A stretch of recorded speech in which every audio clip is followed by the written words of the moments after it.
Hi friends, welcome to CML రుచులు. మనం కందగడ్డతో హల్వా ఎలా చేసుకోవాలో చూద్దాం. బాగా కడిగిన కందగడ్డను ఒక బౌల్లోకి తీసుకొని దాంట్లోకి కొన్ని వాటర్ వేసుకొని ఇప్పుడు దీన్ని స్టవ్ మీద పెట్టేసుకుందాం. ఇలా స్టవ్ మీద పెట్టుకున్న దీంట్లోకి మనం కొంచెం సాల్ట్ మరియు కొంచెం ఆయిల్ వేసుకొని మూత పెట్టుకుందాం. ఇలా మూత పెట్టుకుని బాగా ఉడికించుకుందాం. చూడండి ఫ్రెండ్స్, ఇలా బాగా ఉడకాలి.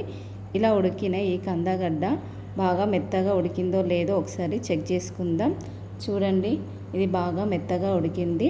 ఇప్పుడు దీన్ని ఒక బౌల్లోకి తీసుకొని ఇప్పుడు వీటన్నింటి యొక్క పొట్టును తీసివేసుకొని వీటన్నింటినీ ఒక బౌల్లో వేసుకోవాలి. ఇలా వేసుకున్న కందగడ్డనన్నింటినీ మనం మెత్తగా స్మాష్ చేసుకోవాలి.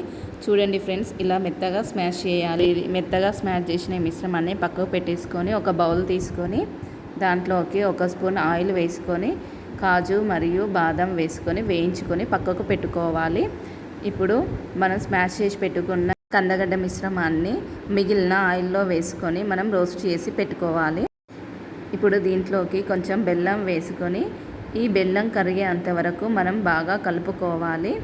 చూడండి ఫ్రెండ్స్, ఇలా బాగా కలుపుకున్న తర్వాత ఒక స్పూన్ చక్కెరను తీసుకొని మళ్ళీ బాగా కలుపుకోవాలి. ఈ చక్కెర కరిగిన తర్వాత మనం ఒక గ్లాస్ పాలు తీసుకొని ఇందులో వేసుకోవాలి.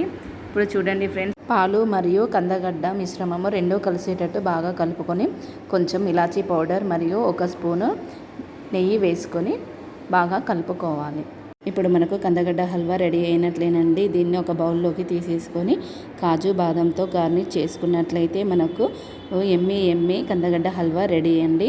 ఈ వీడియో మీకు నచ్చినట్లయితే లైక్ చేయండి, షేర్ చేయండి మరియు సబ్స్క్రైబ్ చేసుకోండి.